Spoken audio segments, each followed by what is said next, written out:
Welcome back to another week of virtual birding.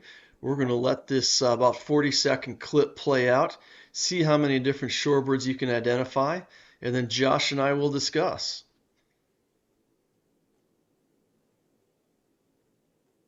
Don't mind this bird while he scratches his face.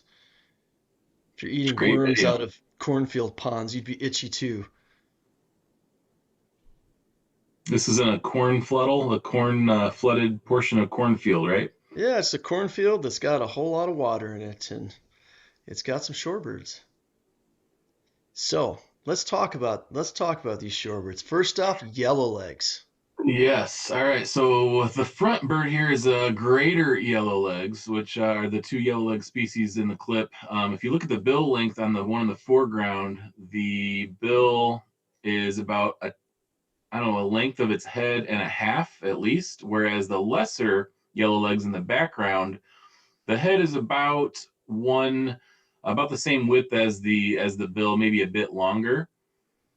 The upper, if you look at the greater in the foreground, another thing about the bill is it's slightly upturned, where I don't necessarily see that with lesser yellowlegs. Yeah, and the other thing we're seeing is a lot more contrast to the plumage of the greater as it's going to get as this gets farther on in the season. So going back to the original clip, here's greater yellowlegs walking through the clip. This is a different one from the one that was in the last clip. This one's a little more heavily marked, but as Josh mentioned, the length of that bill is nearly double the length of the head.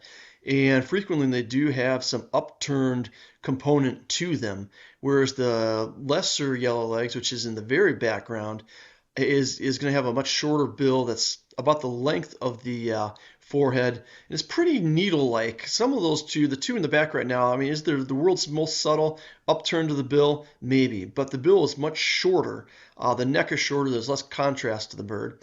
And then we've got pectoral sandpipers. Pectoral might look like a peep sandpiper, but they're a little bit bigger than what we classically think of as peeps, but all brown overall. You can see the brown breast across that bird in the middle. That's now the front of the pecs. The brown just goes all the way across the breast. Bill is very important with shorebirds. That these birds have kind of drooped medium length bills, and if you want to identify a shorebird, you really want to look at the bill shape because that's what really clues us into the pecs. Here the birds are for a curtain call. Grader doesn't really want his picture taken. Well, that's Yeah. virtual birding for this week. We hope you enjoyed a brief review of yellowlegs identification. All right. Like, comment, subscribe for more content. We have more coming at you. Happy spring.